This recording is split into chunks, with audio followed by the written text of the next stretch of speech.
he will become the laughingstock of Cityopolis. It'll be easy. Who the hell is this guy? And how did he get like that? Night Night. The Early Years. Chapter 1.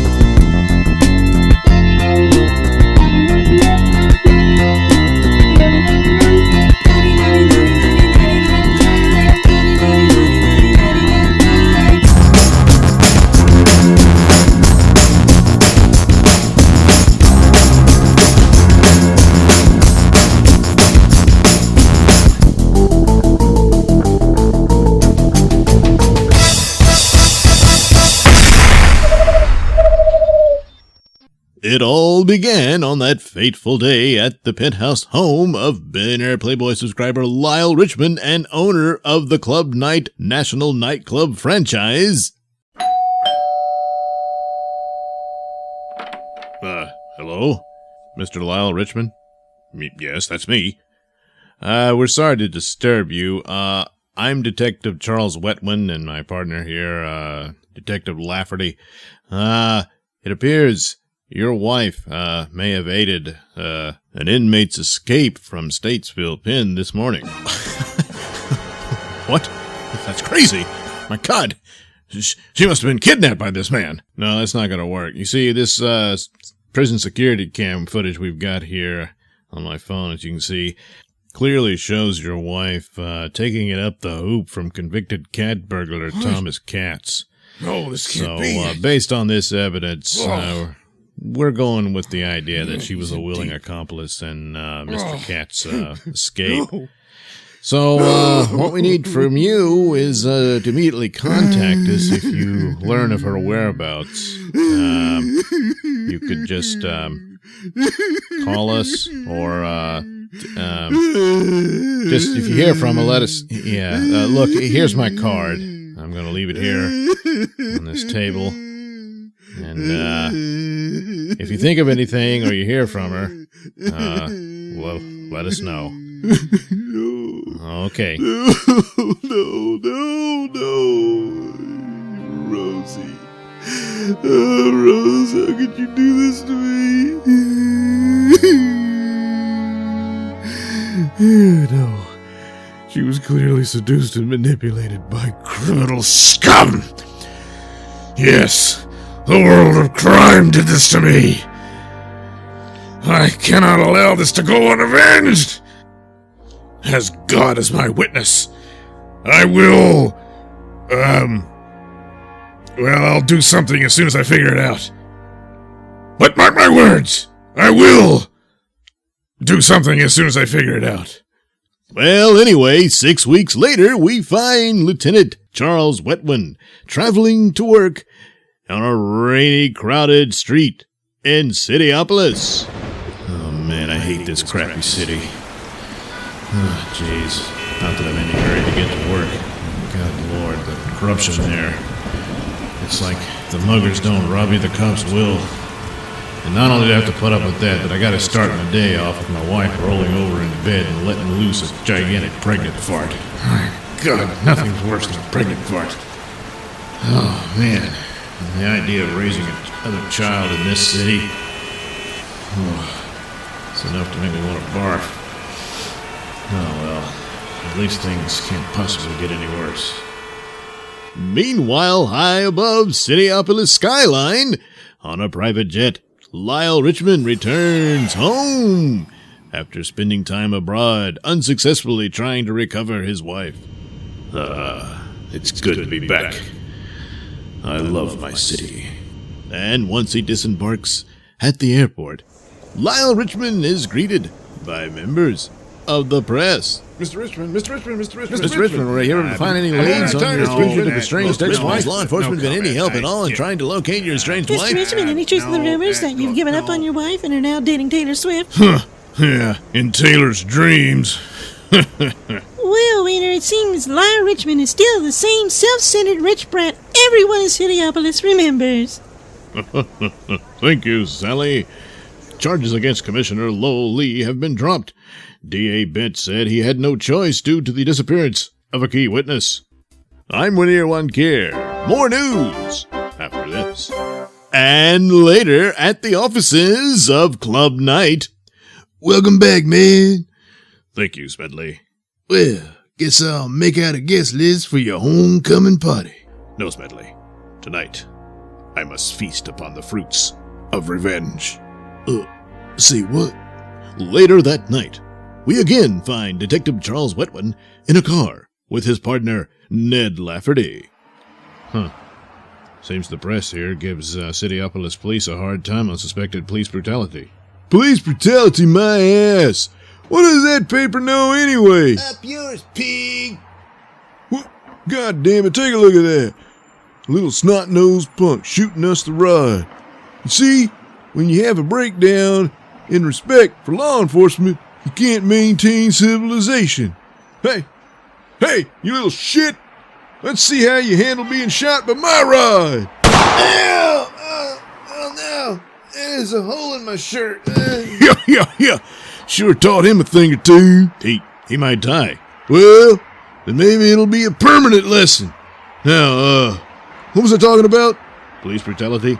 Oh, yeah. So anyway, yeah, those people are always bitching and moaning. Elsewhere on the streets that night walked Lyle Richmond, disguised in a fake nose, mustache, and glasses, and dingy clothing, as he patrols the streets in search of his revenge on the world of crime.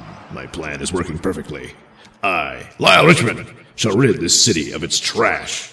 In this disguise, no one will recognize me. Well, with a stupid disguise like that, you can't possibly be a cop. Right. Well, whatever. Look, handies are 20, BJs are 35. If you gotta see my tits, it's gonna be 40. Well, that's not... And my butt's gonna be 50. And all the way is 100, so what's it gonna be? Suddenly, a man in a trench coat appears, ripping open said coat, revealing his nudity. Ta-da! Oh, Larry, not What on again. earth? Why, you perverted sex deviant! Take that! Yes, a quick kick to the balls should learn you the error of your deviant ways. Leave Larry alone, you turd! Oh, you sleazy slut! How dare you strike me! Hey! Hey, man. You was medding with one of my girls? Guess I'll have to teach you a lesson. What? Wait, no, you don't understand. I was... Hours later, a bruised and battered Lyle Richmond makes it home. And in other news, the hostage terror situation aboard the cruise ship Aphrodite of the Seas has come to a spectacular end with the sudden arrival of superpowered costume superhero Sun King. It appears Sun King flew in and at high speed all of the hostages and lifted the entire cruise ship into outer space and dumped it and the terrorists into the sun. Authorities say charges will not be pending. That said, terrorists were indeed armed, and this can be counted as an act of self-defense on the part Get to the toilet. of Sun King. I feel so bad. I think I'm gonna throw up. The pimps and whores, they are afraid of me. I failed before I begun. Oh God, the smell. I gotta get outside. I need the fresh air.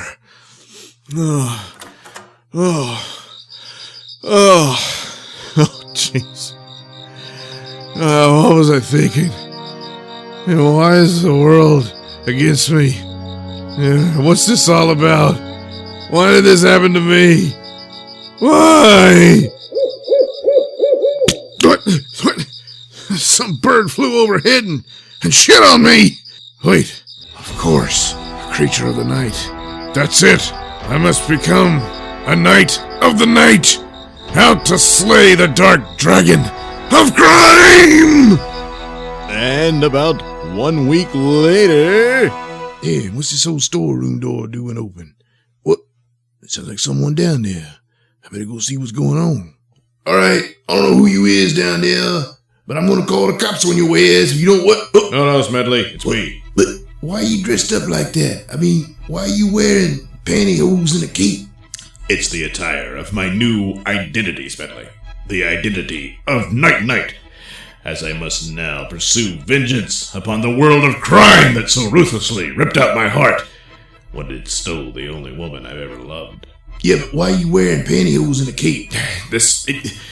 The outfit is based on the ideal, archetypal outfit of the superhero, as inspired by Sun King. Yeah, but that dude can lift like cruise liners over his head. What can you do?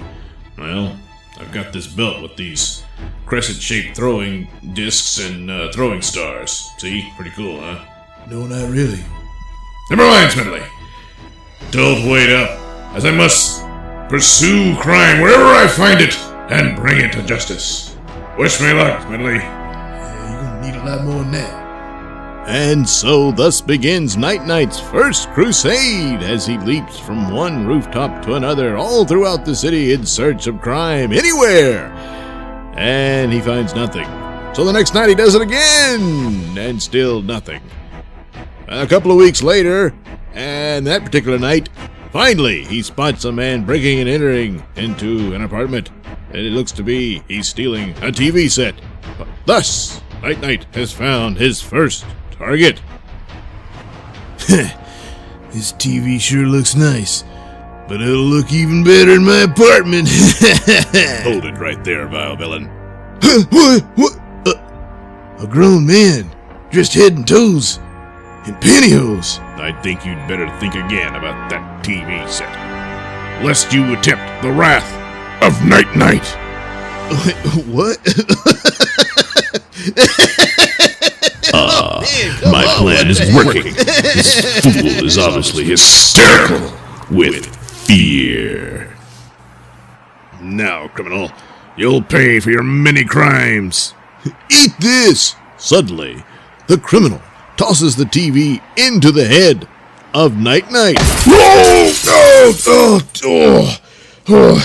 Gee.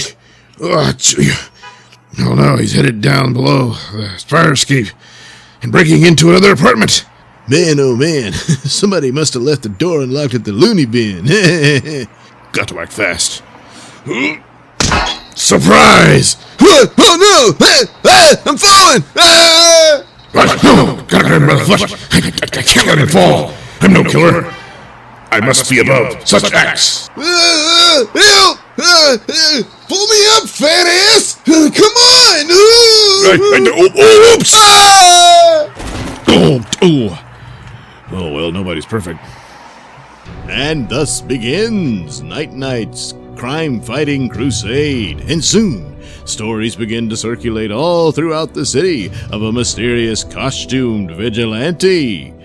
And now we find ourselves in the small office of Detective Charles Wetwin. What's this about a guy in pantyhose attacking people? I'll look into that later. Hello, Lieutenant Wetwin. I'm your new partner, Sergeant Sarah Essence. I see. Well, come on in. Have a seat. I hope you don't mind working with an old man. Actually, I find older men charming. Boy. Meanwhile, in the commissioner's office... Yeah, the Greek is worried about this pantyhose cape guy. Oh, come on, get real. No, he's serious. And also, I'm afraid Lieutenant Wetwin isn't going with the flow. You know, he's the one that reported Lafferty on police brutality. Can you believe that? Yeah, probably so. I tell you what, I know what I'll do with that idiot. I'll saddle him down with this cape pantyhose man case. Later that night, in a darkened alley, a prostitute finds herself on the bad end of a sick sexual deviant's knife. What are you gonna do? Anything I want to. But suddenly, Night-Night enters the scene. Damn, I need to pick my nose, and I can't find an empty alley to pick it in private. Oh no! It's the cape pantyhose man! That's Night, you idiot. Gotcha, you pervert! All right, lady, I saw that. That's no way to treat a gentleman. A gentleman? Yes, Blood! There's a knife! Knife! He shoved that knife in my. He shoved that knife in your ass.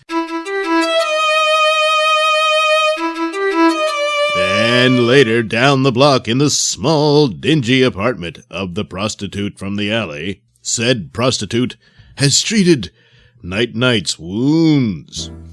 Oh, I shall avenge this violation. So swears the Night-Night. Oh, yeah, whatever. You might want to pull your pantyhose up. They're falling down. Oh. Well, I appreciate your aid, madam. Yeah, look, why are you dressed like that, and what were you doing? This is the garment of my crusade, the Night-Night Crusade. As I must pursue crime in all its forms, I am a dark detective of the night. Case in point, my deductive reasoning has shown that you have some sort of fixation on all things pig-like. Your apartment, however small, and yet it's packed top to bottom with pig memorabilia.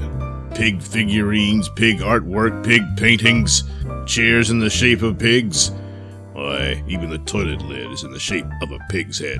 Yeah, well, I grew up on a pig farm, and they were like my little friends, and I guess I brought them with me when I moved to the city. You are an obsessive person, but that's okay, because so am I, Miss, Jones. Suey Jones.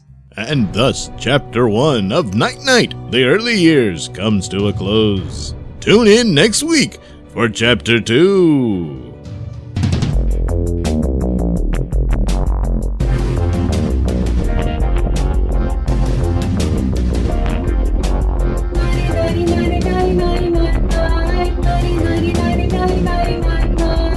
This has been a Nailsin production. The Night-Night theme song is performed by Alistair White and his lovely wife Heather. Incidental music is courtesy of Kevin MacLeod. All characters are performed by me, Douglas Nelson. Join us again